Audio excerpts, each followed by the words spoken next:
fantastic. How are you guys? I am so excited to be here for you guys tonight. This is very exciting. I'm in a good place in my life. I just married my first husband. I know, it's so exciting. We'll see how this goes. People always want to know what married life is like. They always ask you that. What's that like? What's married life like? And the best way for me to describe it is it's like finding a parking spot. Well, it's like finding a better parking spot. Because you know how when you're first driving around and you find a spot and it's not really where you want it to be and you know it's gonna be a bad idea and probably kind of toxic, but what are you gonna do? Not park? Of course not. So you pull in knowing this isn't a good choice, but you stay there for like 6 or 7 years. And then eventually you wise up and you're like, I'm not happy in this spot. I'm just gonna leave and go home. And then you pull out thinking you're gonna go home, but then you see the perfect spot that's right there. And it's been there the whole time, but you didn't notice because you were distracted by the first spot because the first spot had a nice butt. That's what it's like. And it's wonderful because my husband is a good guy. This is a good relationship, which is good because they're not all winners. I was in a bad relationship for 7 years. People always say the same thing. They're like, if it was so bad, why did you stay? Well, why does anybody stay in a bad relationship? Because they're fun. You never know what's gonna happen with this psycho. You're like, what are we gonna fight about today? Every day is an adventure. It's like living in one of those choose your own adventure books, but you have no control over the outcome. So you're just there like, did I overcook the chicken? We're gonna find out in a couple of pages. I did, it's on the floor. I was with my ex-boyfriend for 7 years. 3 months after we split, he got married. Now, if you do the relationship math, something shady may have occurred. And I'll give you the hashtag facts, as the kids say. Women get in more bad relationships than men. Why? Because men see red flags and they bolt. Women see red flags and we go, I can fix that. Yeah. Right? Give me 6 months, I got this. 12 years later, you're like, this is taking longer than I expected. Yes, I'm chipping away at the problem, though. Chipping away. Why do we do it, ladies? Why? We're conditioned, that's why. Because what do they tell you when you're a little girl? If he hits you, he likes you. If he teases you, he likes you. So you grow up and you're like, well, he set my clothes on fire. We're in love. I'm glad I'm over that stage. There are things I'm getting over as I get older, just people, certain types of people. And as I get older, I'm like, I don't need you in my life anymore. Like grammar Nazis? Yeah, I'm over you. You know, those, I have a girlfriend, she's always like, it's Y-O-U''RE. I'm always like, that's why Y-O-U''RE, single. That's why you're single. Nobody likes that, don't do that anymore. And I saw this recently. There was a group of women having a breakup party. Anybody who does that, I'm checking them on the list, like, nope, don't need you in my life anymore. I hate that. Don't have a breakup party. You're not allowed to be happy about this. Cry and be miserable like the rest of us. Plus, breakup parties always start and end the same way. It's always a group of girls, because it's never guys. When men go from being in a relationship to being single again, they're just single. There's no ribbon cutting ceremony. But there's always a group of women, they rally around their girlfriend who's going through a breakup, and they're like, forget him. He was a loser and we never liked him. And she's like, I know, right? I wasn't even in love with him like the full 18 years we were together. Let's go out and make bad choices. And then they go out, fast forward to the end of the night when that same girl is drunk and she's like, maybe if I just call him.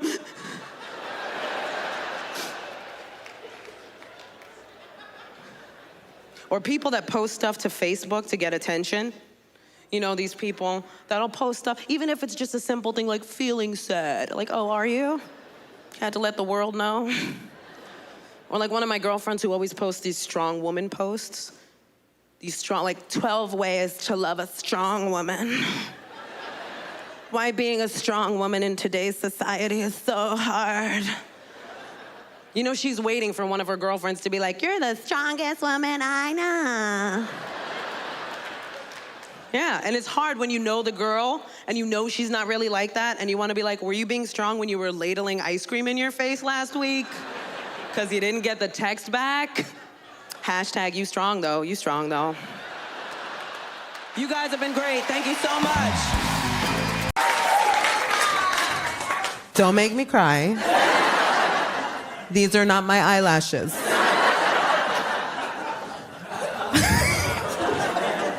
That was incredible. Thank you so much for coming out.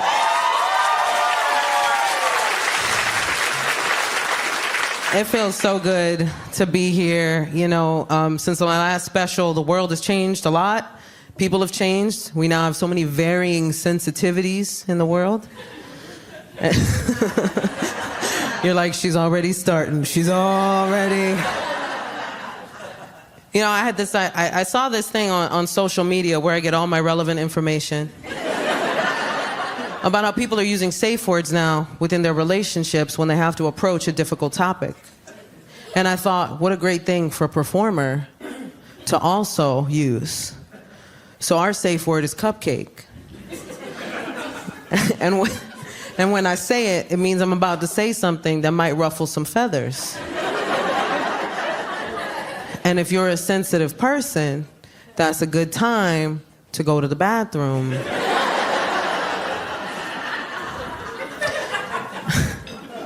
And I don't even mean sensitive in a PC culture type way, because there's part of it that I love playing with when it comes to PC culture. But like, I mean sensitive in more of a way of, I don't know what I could say that could hurt your feelings. Right? Especially as a native New Yorker, I feel like native New Yorkers should come with safe words. Because I don't think we realize when we're New Yorking in a place that's not New York. You know what I'm saying? Like, as a New Yorker, like, I've traveled to places. You ever travel to some place and everything closes at 9 o'clock? I was at a hotel and I got there at like 11 o'clock at night and I said, hey, what's open to eat? And they were like, everything closes at 9 o'clock. And I was like, vampires, right?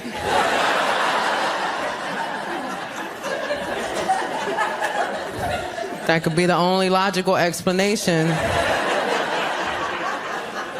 as to why there is not one pizza joint that is open right now. And here's the thing, as a New Yorker, I travel a lot more now, and like, the more I travel, the more I'm starting to see New York a little differently, and I don't like it. You know what I mean? Like, you travel outside of New York, you start to pick up on things. Like, that first day back is rough. I get back, I get off my flight, I look around, I'm like,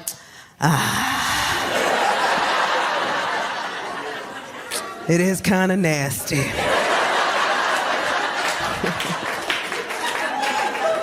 I don't want to feel that way about my city, man. But I go to other places and I'm like, there's no trash around your trees. Where do you guys keep your trash?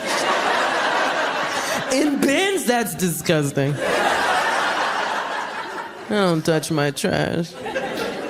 And it's happening more often now because I'm traveling more, and which is so expensive, by the way. Like, if you're buying flights, it's ridiculous. I'm going to Wisconsin, $700. That's what I said, $50 at the most. You know what I'm saying? Like, you should pay me to get on that flight. Like, why? What cheese enthusiast is ruining this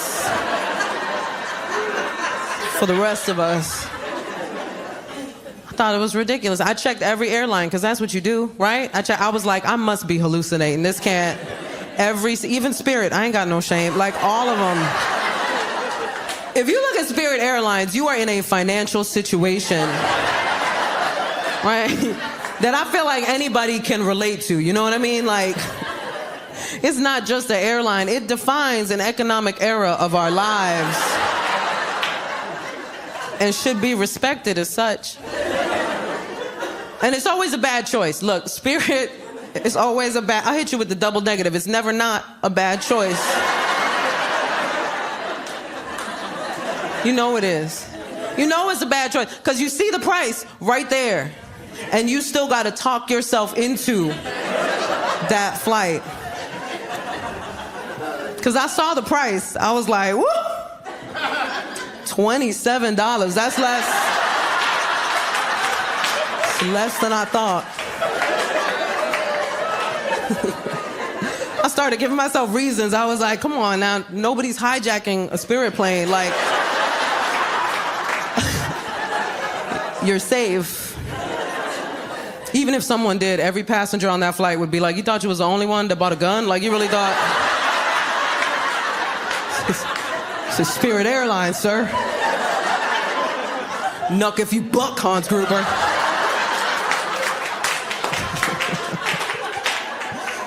It doesn't matter where I go. As soon as people find out that I'm a New Yorker, they feel compelled to tell me how they feel about New York. Right? Like, I don't ask. But they always tell me, and it's usually some cliche thing, you know, they'll be like, New Yorkers are mean. And here's the thing, we're not mean, we're aggressively kind. Right? We're very misunderstood. I always tell people, get lost in New York City, the first person that will help you is a New Yorker. Guaranteed. Guaranteed, because we can't stand lost-looking people. Like, we hate your lost-looking faces. I'm not even gonna lie to you. We see them at the, like, right at the subway map, just like, Is it uptown? Is it downtown? What's Midtown? Literally the middle.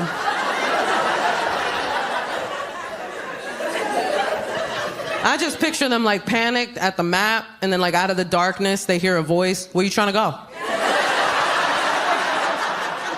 That is one word in New York City. Where you trying to go? No breaks. You've been looking at the map for 5 minutes. Where you trying to go? I'm trying to help you get out of my way. You've been in my way 5 minutes. Look at this map.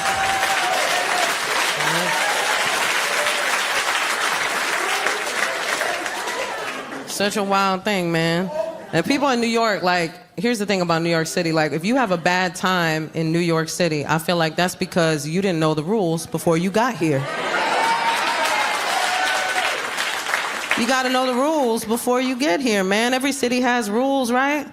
And one of the cardinal rules of New York City, mind your business. It should say that when you land in New York. Welcome to New York, mind your business. Right? That's what forget about it means. It means forget what you just saw. Because what happens in Vegas stays in Vegas, but what happens in New York never happened. Why you snitching? Like, why would you say anything? I had to teach my husband this lesson. My husband is a white boy from the Midwest. Thank you so much. I'm a Puerto Rican girl from the South Bronx, man. Like,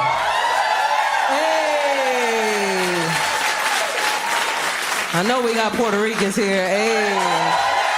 Yeah. Wrong accent can mess up the mood.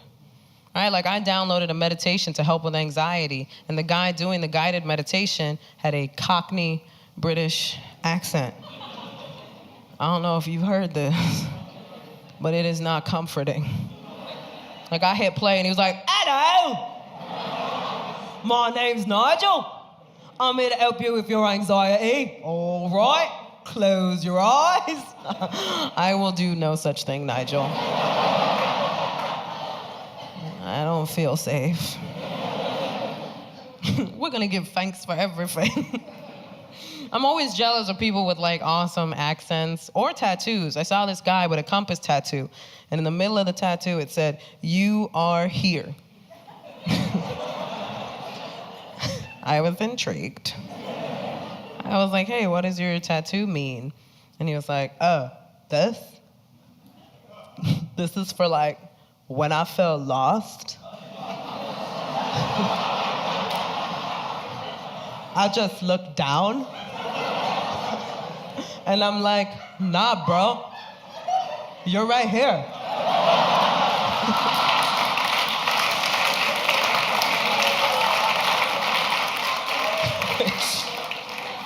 Probably the best tattoo story I've ever heard. He asked me if I had tattoos. I was like, oh, I have stretch marks, which are nature's tattoos. Yeah, they signify that I like bread. That's what my tattoos mean. This one's red velvet. I got a couple of everything bagels right over here. Ain't no shame in my game. I love food. I'm not even gonna pretend like I don't. I love food too much. Too much. I walked into a store the other day, I saw my favorite pack of gummy bears, and I gasped like I saw a celebrity. I was too excited for gummy bears. Well, I try. Sometimes I'll see like a super skinny person, and I'll be like, hey, you look great. What do you eat? And it's always some depressing list of things. It's like, I eat lettuce and asparagus, and sometimes I eat an onion. I'm like, oh, so there's no hope is what you're saying. Because I'm not doing any of that. I always hope they have like some secret that I've never heard of. Like they're gonna be like, did you know if you eat a donut standing up, it's like half the calories? Thank you, you skinny angel. I try, man. I'm trying to be vegan now. I'm succeeding on Instagram.